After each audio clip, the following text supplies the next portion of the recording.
Hello, this is Benny McDonald here at Jones Technical Institute. And today I'm going to show you how to visually inspect and show you what you're looking for on the brake system visual inspection. Alright, so we're going to go ahead and saw off the brake drum here. So, as you take your tire off and everything and you get to your wheel hub here, or your brake drum, you're going to notice a number here. The number is right here. It's 16.620. This is a 16.5-inch drum, so it's going to be this is an allowance of amount of wear on your hub or on your drum you're supposed to have.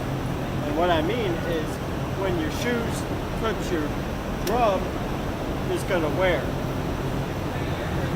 And you're going to measure it with a distance measure, and you're going to measure from here to here. It's a long stick and it gives you a number, and you measure from here from 1.5 from there to here, and then here to here.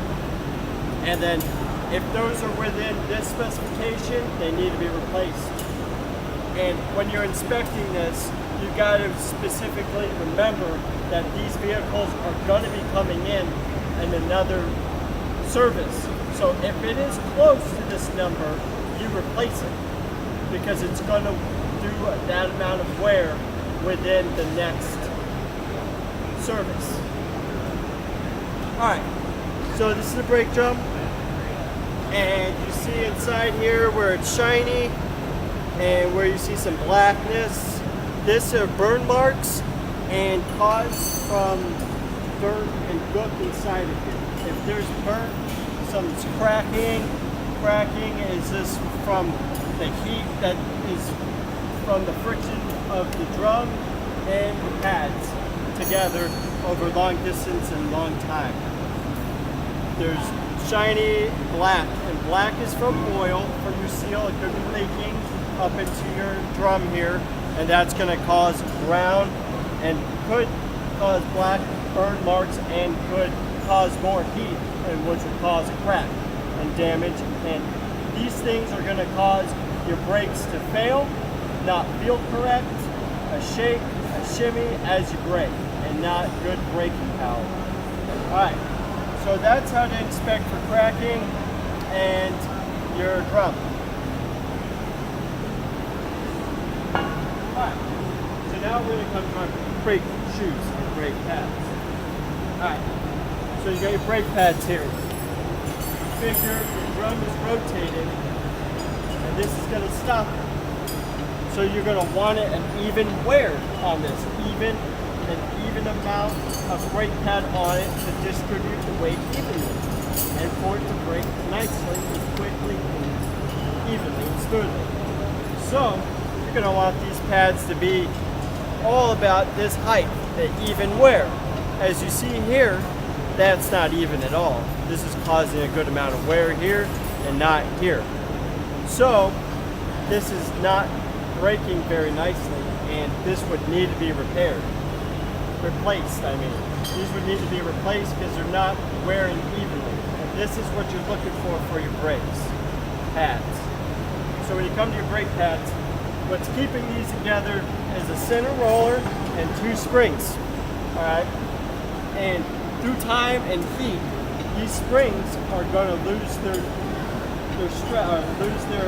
strength, and they're going to become weak and not hold your pads together, and it's going to be like this, and it's going to move, and it's going to cause it not to brake well, and it could make you lose your brakes as well, because it's not keeping together and it will explode essentially.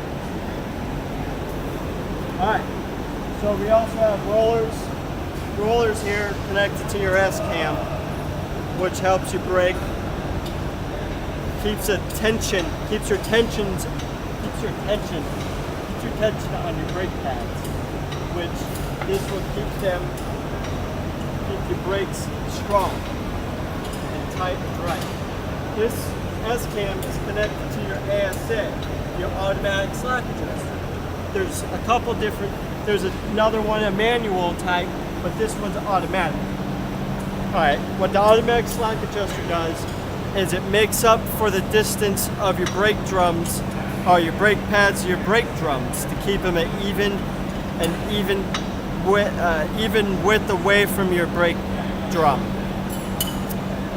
Right here, the actuator, your Kelvin pin here, and your Kelvin head. Alright, your clevis pen, close, your clevis pen and your clevis pin and your clevis rod. Alright, so when you're going to measure your clevis free play, you're going to have fill up your system with the air, make sure you got air pressure, and then you're going to measure from your brake cage to your Kelvin pin, to the center of your Kelvin pin. Alright, and that's going to be your first measurement, and then you're going to go ahead and compress your brakes, and then this Kelvin pin is going to stretch out, and that is forcing the brakes to open onto your brake drum, which is causing your truck to stop. And then once you get those two measurements, whatever the difference is going to be your free play travel. And that's how your ASA works. Alright, this you got your cage brake, blah blah blah. Your cage brake. You visually inspect this. There's one part here where you can actually open up and check inside your spring loads and everything. So this is the only way you're going to do. Visually inspect it, feel it, check it if it's moving. If it's loose, you need to tighten it. You're visually inspecting if it's damaged, broken, chipped, or anything that's going to keep you from not being able to brake. So you have the air lines here. You got to inspect your lines, make sure these connections are correct. Take a water bottle with some soap in it, spray it down, make sure there's no air leaks, and make sure these connections are tight. Alright, well, if you come over here, you have, where's that? It's the other side. Alright, well, to find out if you have a short brake cage or a long brake cage, it's a type of it, and the short is going to be a square tip on the air line where your connection goes into, and then the long is going to be a circular. And so that is how you visually inspect the brake cage ASA. As you see here, alongside of your S-cam, you got a nipple, an oil zerk to put fresh oil into here. And when you're going to use a fitting like this, you purge it till you see the old grease come out and the new grease comes out, so you push out all the debris. Last part, most important part, servicing the brakes. You're going to go ahead and take the drum, and when you go to put it on, you're going to put it onto the drum. As soon as you put it onto the drum, have someone compress the brakes. Okay? You're going to put that onto the hub, and your lug nuts, you're going to put 3 or 4 on. You keep it tight, and then compress the brakes, so this is going to be evenly centered to your center bearing, which is going to make it even wear on your brake pads and even wear on your brake drum. Then after you put the 3 on, tighten around the circle like you normally do with every other tire.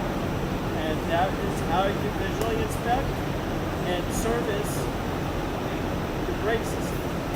This has been your Donald here, Jones St. Louis Street.